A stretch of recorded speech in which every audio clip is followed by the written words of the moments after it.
Olá, queridos alunos, tudo bom? Aqui é a professora Andresa Bello. Nós vamos estar aqui dando início ao nosso segundo vídeo, nossa segunda videoaula dentro desse assunto de metodologia de História e Geografia do ano de 2021, tá bom? Conforme nós já iniciamos ali a reflexão no último vídeo, hoje o que se espera, né, da disciplina da disciplina de História e de Geografia? Conforme eu havia falado, nós não vamos estudar especificamente ali os conteúdos de história, especificamente ali os conteúdos de geografia, né? Nós vamos estudar ali a melhor forma de aplicar um determinado conhecimento. Metodologia, eu até peço que vocês façam a pesquisa do significado dessa palavra no dicionário. Se você fizer essa pesquisa, você vai verificar que metodologia é ali o melhor caminho para atingir um determinado objetivo. Esse objetivo pode ser tanto atrelado a áreas, disciplinas, né, segmentos da educação, como qualquer outra área. E quando nós falamos ali sobre história e geografia e associamos ela à metodologia, nós estamos tentando buscar o entendimento da melhor forma possível para passarmos ali, compartilharmos, né, um determinado conhecimento.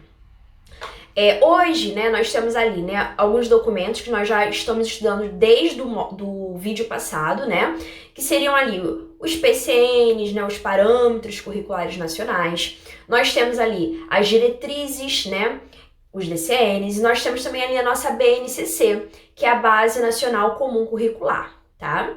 E hoje, esses documentos, principalmente a BNCC, que é um documento mais recente, vem tratando não só da disciplina de História e Geografia, como todas as outras disciplinas, tá?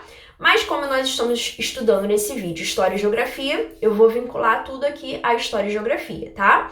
Nós temos aí, então, um novo olhar, uma nova visão. Antes, naquela visão mais tradicional, mais arcaica, onde a maior parte dos meus alunos, assim como eu, estudaram, seria ali aquela disciplina, mais uma disciplina onde só é estimulado ali o decoreba e não é tão estimulado a reflexão crítica, né? Da disciplina, como que ela pode influenciar de fato a vida dos alunos. Nós fizemos até aquele questionamento, né? São diversas datas comemorativas que muitas das vezes são ali ensinados, só que de uma forma a memorizar, e aí o que acontece? Hoje, como adultos, muitas pessoas não sabem, falam assim, eu nem lembro que data é essa, por que nós estamos no feriado, né? As pessoas comemoram o feriado, ficam felizes na maior parte das vezes porque vão ficar em casa, mas não sabem o porquê que aquela data é considerada uma data histórica, as importâncias do marco histórico na vida política, social e econômica. E a geografia, gente, ela é bem ampla, né? Nós temos aí, por exemplo, a geopolítica, que é a parte que eu mais gosto, né? Que vem tratando ali das diferenças que ocorreram no espaço. O espaço que eu falo, assim, né? Do nosso território, politicamente falando, em determinado momento histórico, enfim. São várias coisas que podem ser trabalhadas de maneira eficaz na vida dos nossos alunos. E muitas das vezes, como nós não trabalhamos de maneira adequada, digamos assim, né? Os conteúdos, muitos alunos ficam durante muitos anos na educação básica, mas não conseguem, por exemplo, fazer um vestibular, entender uma pergunta ou utilizar esses conhecimentos de história e geografia no dia a dia, tá? Então essa é a primeira reflexão que nós temos o desejo de passar para vocês, estudantes do curso de formação de professores, tá bom? Bem, na nossa apostila, eu tenho utilizado bastante a nossa apostila nesse módulo, tá? Então, dando continuidade à leitura e comentada da nossa apostila, vai dizer o seguinte: ensinar História e Geografia para crianças dos anos iniciais do ensino fundamental é um instigante desafio aos professores, que somente pode ser encarado a partir do domínio dos conhecimentos pertinentes a essas áreas do conhecimento e os seus fundamentos teóricos e metodológicos. Então, assim, primeira coisa, acredito que todo mundo já tem isso em mente, que é o fator de que é exigido aí de todos os profissionais da área, seja da educação básica, dos anos iniciais ou dos anos finais do ensino fundamental, ou até mesmo do ensino médio, um bom domínio do conteúdo que ele vai estar ministrando, beleza? Deixa eu colocar aqui nas páginas de hoje. Essa introdução foi a introdução que nós demos no primeiro vídeo. Agora eu vou colocar os slides da aula de hoje, tá bom? Para a aula de hoje, a gente vai tratar desse seguinte tema: o ensino de história nas séries iniciais do ensino fundamental e as tendências atuais. Então, falamos ali da necessidade de ter um domínio do conteúdo. Agora, olha só o que nós vamos tratar aqui. Ensinar a história para crianças é um grande desafio cuja superação demanda muito estudo, planejamento e, em muitos casos, um olhar sobre esse conhecimento. Refletir o que esse conhecimento que eu estou passando, de fato, vai trazer ali para esse aluno em termos aí de benefício. Lembrando que tanto o artigo 2 da nossa LDB quanto o artigo 22 da LDB vai falar que a educação básica deve trabalhar na formação cidadã dos nossos alunos. Então, que contribuição essas disciplinas terão, né, aí para a formação cidadã dos nossos alunos? Em geral, os resultados compensam os esforços, né?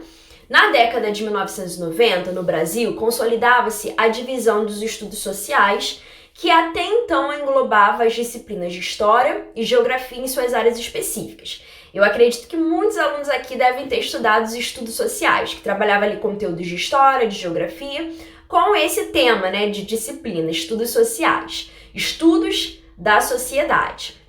Essa mudança significou aos professores das séries iniciais do ensino fundamental a necessidade de adequar sua formação como professor generalista, ou seja, aquele professor geral, né, que trabalha em todas as áreas ali do conhecimento, ao cotidiano da sala de aula, marcado por novas demandas em relação às especificidades dos conteúdos trabalhados e do novo perfil de aluno que se deseja. Então, nossa sociedade modificou, né? Hoje, se a gente pegar a gente sempre fala isso, gente, e parece que é só um clichê, parece que a gente nem pensa mais naquilo que a gente fala, né?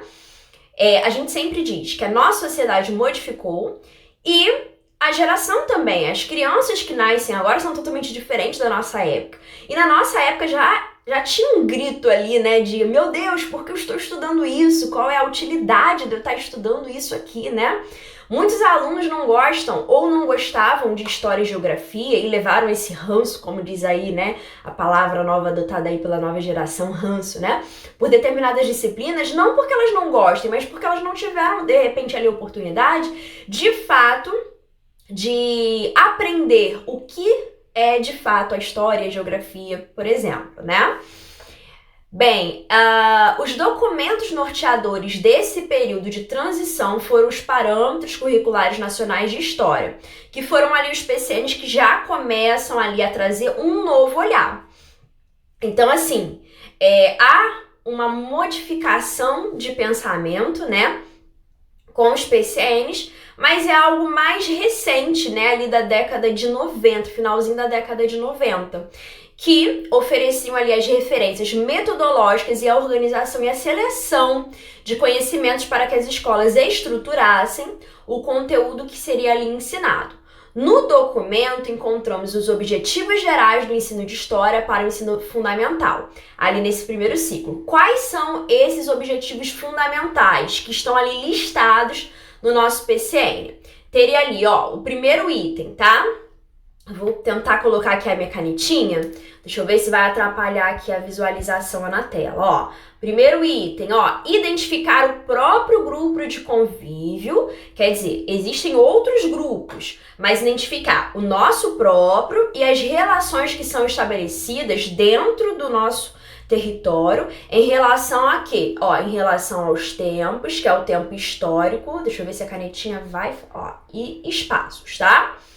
Segundo ponto, organizar repertórios históricos e culturais, né? Inclusive, esse é um dos repertórios que é pedido ali na nossa BNCC, trabalhar com os repertórios históricos e culturais, como que a cultura modifica-se ali mediante ao tempo decorrido, que lhes permitam localizar acontecimentos numa multiplicidade de tempo e de modo a formular explicações para algumas questões, tanto do presente quanto do passado, tá? O próximo aqui seria, ó, conhecer e respeitar o modo de vida de diferentes grupos sociais. No Brasil, eu costumo até falar, eu amo esse tema, né? O Brasil é um país rico em diversidade. Então dá muito bem para trabalharmos sobre ali as diferentes, né, as diferenças dos grupos sociais em diversos tempos, tanto no nosso tempo atual como, né, as diferenças históricas, ou seja, as diferenças dos grupos sociais ao longo da história e também dos espaços em suas manifestações culturais, econômicas, políticas e sociais. Por quê? De acordo com um determinado momento histórico, há uma manifestação cultural diferente. Se você reparar, né, a cultura que era praticada na época dos nossos tataravós, pode ser aqui no Brasil mesmo, eles podem ter sempre morado aqui no Brasil, mas ainda assim você vai reparar a diferença enorme, gritante, em relação à cultura praticada hoje, apesar de ser um mesmo território. A relação econômica que se estabelecia, né, a política, e a visão ali também social, visão de sociedade, reconhecendo, podendo estimular aí os alunos a reconhecer tanto semelhanças quanto diferenças entre eles.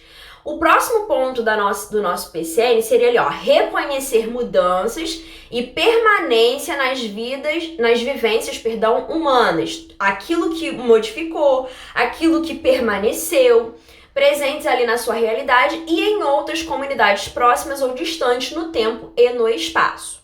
O próximo ponto ali seria, ó, questionar sua realidade, né, fazer ali o questionamento, ter uma visão crítica, reflexiva, identificando alguns de seus problemas e refletindo sobre algumas de suas possíveis soluções, reconhecendo formas de atuação política, institucional e organizações coletivas da sociedade civil.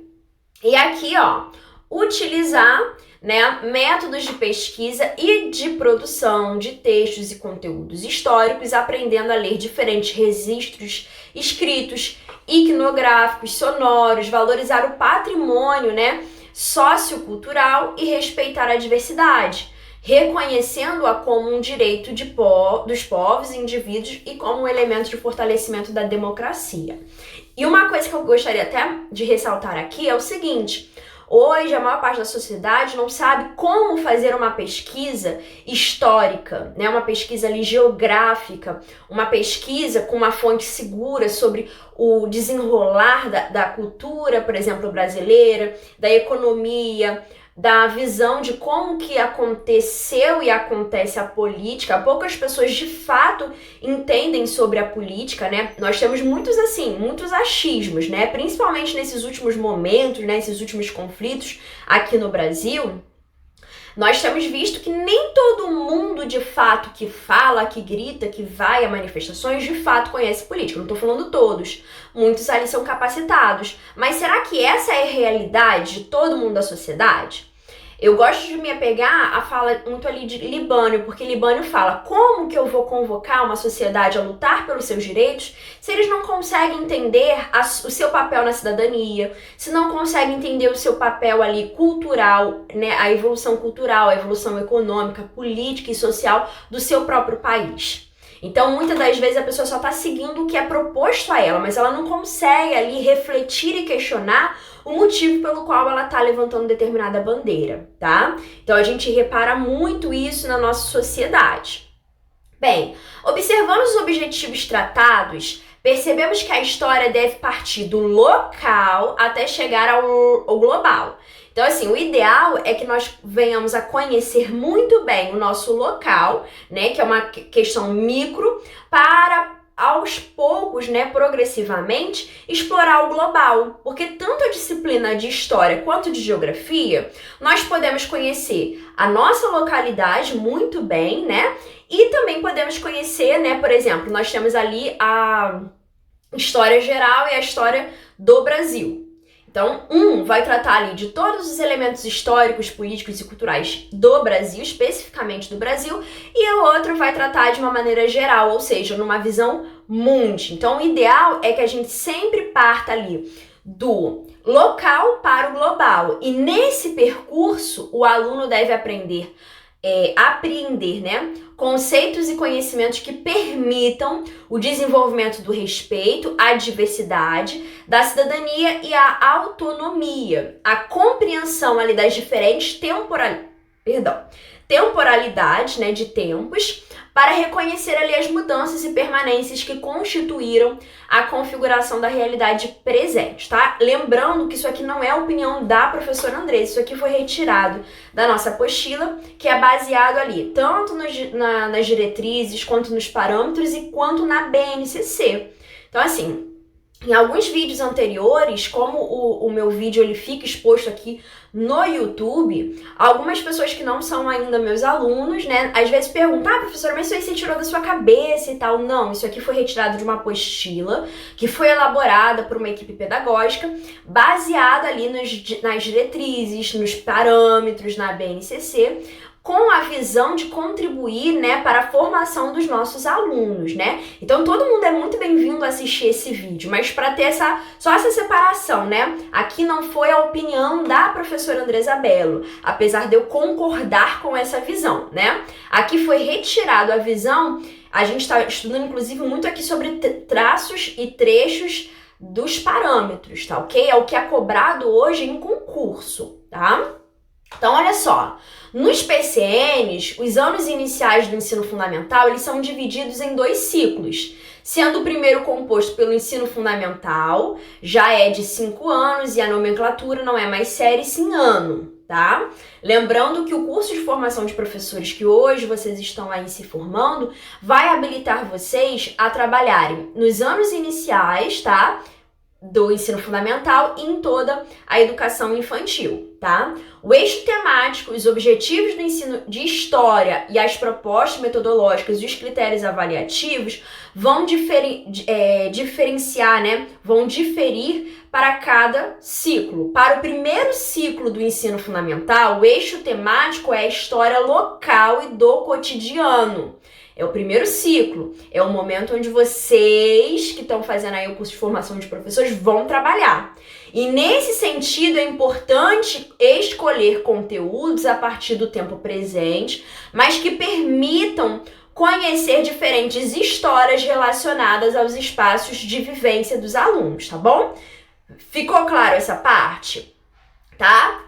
O ensino fundamental é dividido em ciclos. Nós temos o primeiro e o segundo ciclo. O nosso curso vai habilitar você a trabalhar no primeiro ciclo do ensino fundamental. E dentro desse primeiro ciclo do ensino fundamental, qual é o eixo temático proposto para essa etapa? Trabalhar ali a história local e do cotidiano. Se é cotidiano, é os dias atuais, né?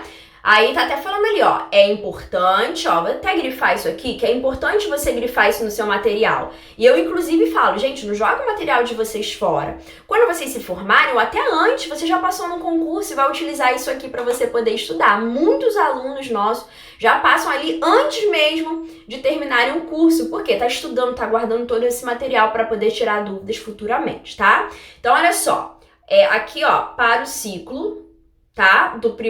Para o primeiro ciclo do ensino fundamental, o eixo temático é a história local e cotidiana, né? E nesse sentido é importante escolher os conteúdos a partir do tempo presente, tá? Mas que permitam conhecer diferentes histórias relacionadas, né, ali aos espaços de vivência dos alunos, ou seja, contextualizando, tá? Para a realidade e vivência do nosso aluno.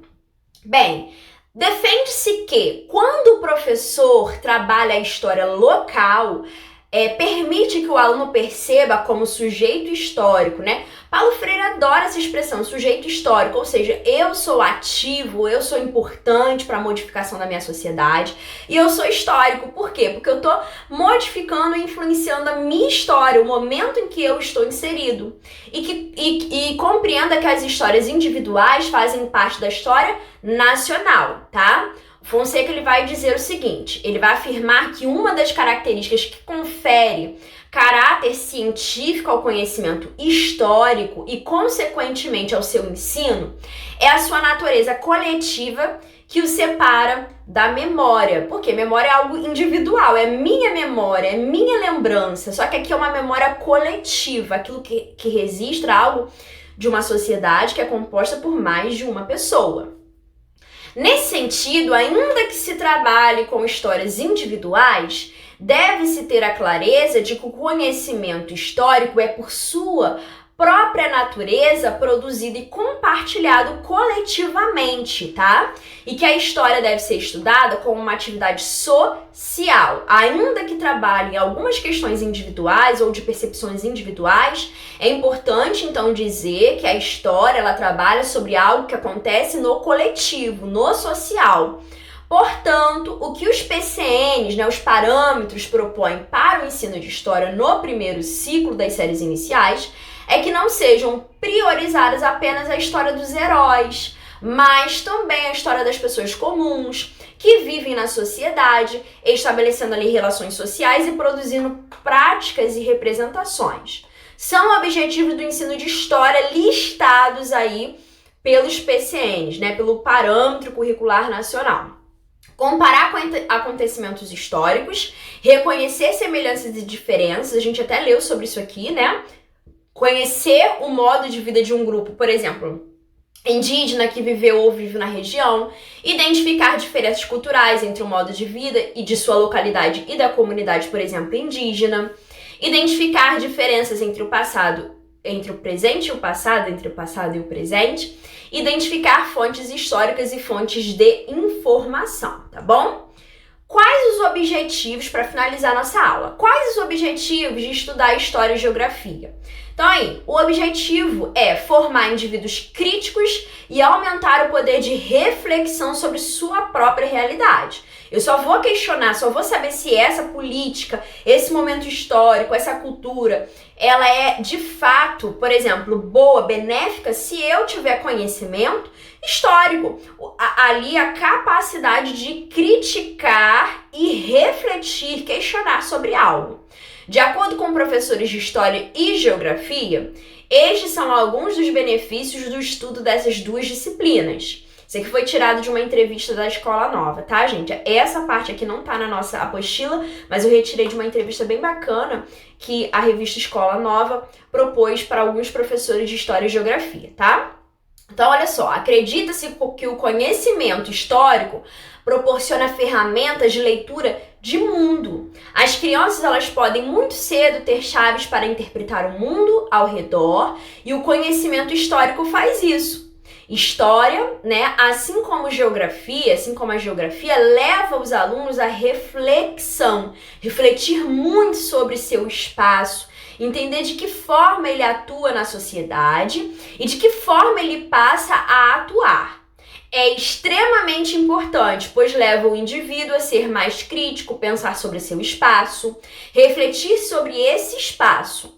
A apropriação do ensino de História e de Geografia permite ao aluno, portanto cidadão, o desenvolvimento social, cultural, crítico e científico, tornando esses sujeitos de hoje ainda crianças, futuros homens, preparados para enfrentar os meios, né, socioculturais, prontos e assumir suas ambições e responsabilidades como adultos.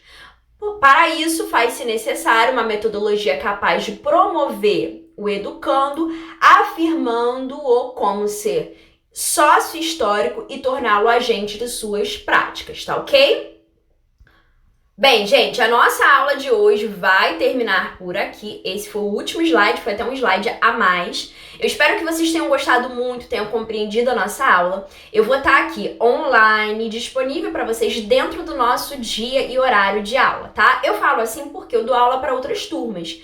Então, às vezes, o aluno manda mensagem, eu demoro para responder, porque, graças a Deus, hoje eu tô trabalhando todos os dias da semana. Isso mesmo, até domingo. Então, assim, é bem puxado. Eu recebo e-mails muitos todos os dias. Então, dentro do nosso horário, utilize a nossa pasta do dia. Por exemplo, hoje é a aula 2, então você vai usar a pasta da aula 2 para se comunicar comigo, porque vai ficar muito mais fácil de eu localizar ali a sua mensagem, tá bom? Se você gostou do vídeo, se puder curtir, deixar um comentário, tá bom? É um grande desafio, nós estamos vivendo um grande desafio onde nós, professores, estamos aí colocando, né, a nossa cara a tapa, né, como diz aí, né, o ditado popular. E, infelizmente, a gente recebe muitas críticas na internet dos nossos vídeos, né, pessoas ali, muitas das vezes mal intencionadas. Mas, graças a Deus, Deus tem mandado muita gente boa para colocar coisas que sejam produtivas. Você não precisa só colocar que você gostou da aula, mas você pode colocar sugestões daquilo que você gostaria de ver, por exemplo, né? Colocar ali dúvidas de alguma coisa que você não entendeu.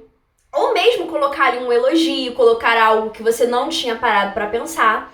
E assim, você vai estar ali, ó, motivando coisas boas. Porque na área da educação, gente, a gente aprende justamente isso, a ser uma pessoa melhor no mundo. Mas infelizmente, nossa sociedade tem muitas pessoas ainda com essa dificuldade. Então eu conto com você que é meu aluno para ser produtivo aqui nesse canal, tá bom? Olha, um grande beijo, até a próxima. Tchau, tchau.